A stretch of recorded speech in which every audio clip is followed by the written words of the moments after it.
달순이에요. 라이브입니다. 지난 겨울에 정말 이적 시장에서 엄청 뜨거웠던, 지금도 굉장히 뜨거운 선수죠. 바로 그 노르웨이 출신의 괴물 공격수 엘링 홀란드 이야기를 좀 해보려고 합니다. 엘링 홀란드가 계속 잘하고 있으니까 홀란드 잘한다 이런 이야기가 아니라요. 지난 겨울에 이제 이슈 중에 그거였잖아요. 맨유와 계속 연결되는 것 같았는데 보루시아 도르트문트 독일로 홀란드가 갔단 말이에요. 그래서 이제 이걸 두고 왜 그런 거냐, 왜 도르트문트를 갔냐, 왜 맨유가 아니었냐, 이런 이야기가 좀 나돌았었는데, 그때 당시에는 그 라이올라 에이전트가 나중에 홀란드가 다른 팀으로 또 이적할 경우에 이적료의 어떤 지분을 요구하면서 좀 복잡하게 좀 꼬였다 이런 얘기도 있었는데, 이번에 드디어 그 측근이라고 할 수 있는 아버지의 이야기가 공식 그 방송국의 코멘트를 통해서 나왔습니다. 이제 엘링 홀란드의 아버지는 그 유명하잖아요. 알프 잉에 홀란드. 예전에 잉글랜드 리즈 그리고 맨시티에서 뛰었던 수비수인데요. 사실 로이킨과의 그 일화로 상당히 유명하죠. 이 아버지인 알프 잉에 홀란드가 이번에 방송국에 나와서 아들 홀란드가 맨유가 아닌 도르트문트를 선택한 이유에 대해서 이야기를 했습니다. 그래서 그걸 한번 좀 정리해 드리겠습니다. 먼저 진짜 홀란드 진짜 괴물이죠. 네, 어마어마합니다. 처음에는 이 오스트리아 짤즈부르크에서 조그만 리그에서 잘하나 이랬는데 독일 분데스리가 가서도 정말 어마어마하죠. 웬만한 기록들을 좀 다 깨고 있는데, 지난 겨울에 보루시아 도르트문트로 간 다음에 분데스리가, 포칼, 챔피언스리그, 도르트문트 유니폼을 입고 이 세 대회에서 데뷔전 뛰는 족족 골을 넣습니다. 데뷔전마다 모두 다 골을 넣었다는 거고, 분데스리가를 데뷔한 첫 경기 6경기에서 9골을 기록한 선수는 홀란드가 최초입니다. 네. 그리고 사실 이거 챔피언스리그에서도 홀란드가 엄청나게 잘해줬잖아요. 짤즈부르크 플러스 이번에 도르트문트 다 합쳐가지고 올 시즌 챔피언스리그가 사실 이제 데뷔한 겁니다. 홀란드는 이번 챔피언스리그 뛴 게 올 시즌 이제 데뷔 시즌인데, 올 시즌 챔피언스리그 8경기 뛰어서 10골 넣었습니다. 네. 챔피언스리그에서도 자기가 뛴 경기 이상 골을 넣고 있는데, 10대가 단일 시즌, 한 시즌 때 10골을 때려 넣은 거는 이번에 처음 있는 일입니다. 정말 이런 일이 없었고요.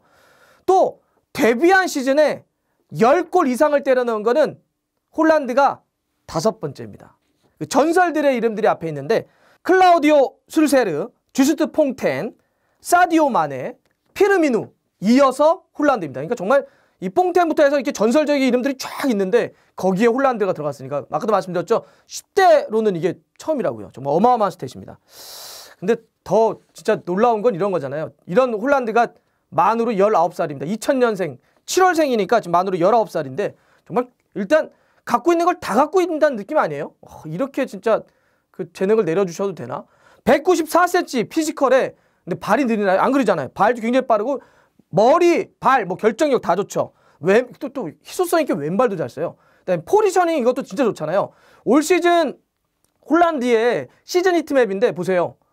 최전방부터 좌우 혹은 약간 내려와서 미드필더 지역까지 못 뛰는 곳이 없습니다. 정말 이런 어떤 멀티적인 전술 소화력까지 진짜 대단한 선수고, 이러다 보니까 이정시장 가치가 지금 1,300억이 넘네, 1,400억이네 이런 얘기가 나오고 있는데 정말 대단한 선수입니다. 맨유 입장에서는 이러한 정말 괴물과 같은 10대 홀란드가 지난 겨울에 맨유에 와줬으면 참 좋았겠죠. 예. 물론 겨울에 이제 맨유에 온 브루노 페르난데스 혹은 이갈로가 잘해주곤 있습니다. 그래도 홀란드의 이런 재능이라든지 또 분데스리가 가서 때려놓고 있는 스탯을 보면 맨유 팬들 입장에서 그래도 홀란드가 왔으면 좀 좋지 않았을까? 이런 생각도 할까? 이런 것도 있겠죠. 브루노 페르난데스가 찔러주고 홀란드가 딱 넣고 이러면 진짜 이건 최고겠죠. 그래서 이번에 아버지 알프잉의 홀란드가 아들 홀란드가 맨유가 아닌 이 도르트문트를 선택한 이유를 노르웨이 방송국인 TV2 여기서 이제 인터뷰를 통해서 밝혔습니다. 아까도 말씀드렸지만 처음에는 이렇게 나왔었어요.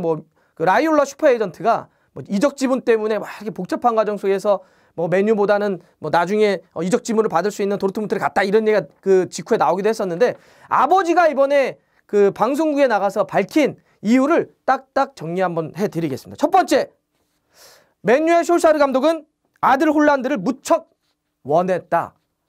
같은 노르웨이 출신인데다가 노르웨이 몰데라고 하는 팀에서 감독과 선수로 있었던 인연이 있기 때문에 누구보다도 홀란드를 잘 아는 솔샤르 감독이 스트라이커가 필요했고 맨유에는 그래서 홀란드를 강력히 원했다 밝힌 첫 번째 사실이었고요. 두 번째는 하지만 선수 쪽 입장에서는 솔샤르 감독의 맨유에서의 미래가 좀 불투명해 보였다. 그러니까 언제 잘릴지 몰랐다 이런 거죠. 그러니까 감독은 정말 많이 원하는 것 같은데 근데 솔샤르가 오래 있을까? 요거에 대한 고민했다는 거고. 셋째, 그래서 만약에 솔샤르 감독의 운명은 어떻게 될지 모르니 솔샤르 감독 포함을 해서 팀 전체가 만약에 홀란드를 굉장히 강렬하게 원했다고 한다면, 아주 강력하게 필요로 했다고 한다면 고민을 좀 해봤겠지만 그러지 않았다는 겁니다.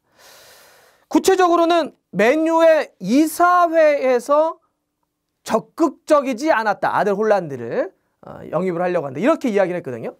그러면 이제 맨유 이사회라고 한다면은 뭐 또 에드 우드워드를 중심으로 한 거기 이제 결정단위를 얘기하는 건데, 그러니까 감독은 원했지만 이사회를 포함을 해서 클럽 전체가 보기에는 간절히 원하는 것 같지 않은데 감독 잘리고 나면 결국에 또 팽당하는 거 아니야, 이런 고민을 했다는 거죠.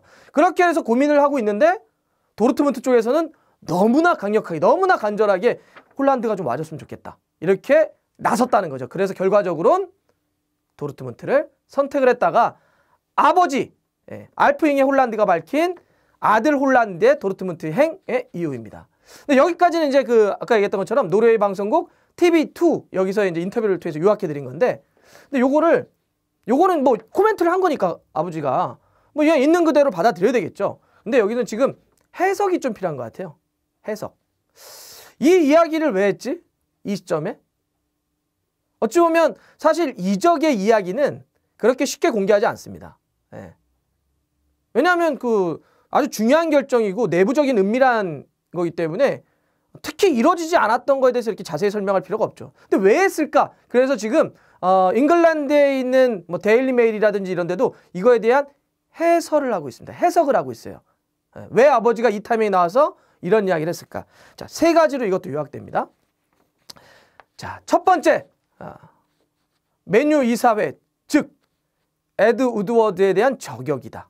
이렇게 나옵니다. 그건 뭐냐면 협상 과정에서 어떤 이야기 요구를 들어주지 않았던 거에 대해서 그 감정을 그대로 드러낸 것이다. 그래서 맨유에 문제가 많다라고 하는 걸 저격한 것이다.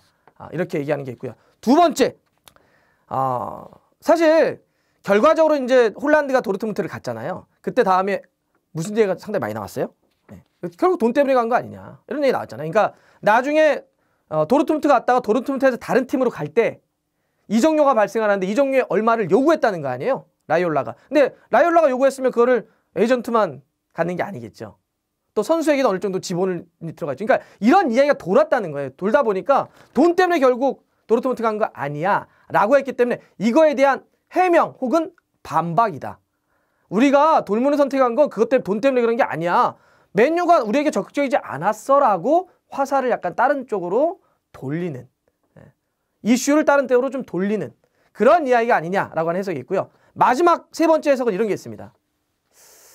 여전히 맨유에 대한 가고 싶은 마음이 있는 것 같은데 라고 하는 거죠. 자, 이건 이런 겁니다. 아니, 그러니까 역으로 생각해봐요.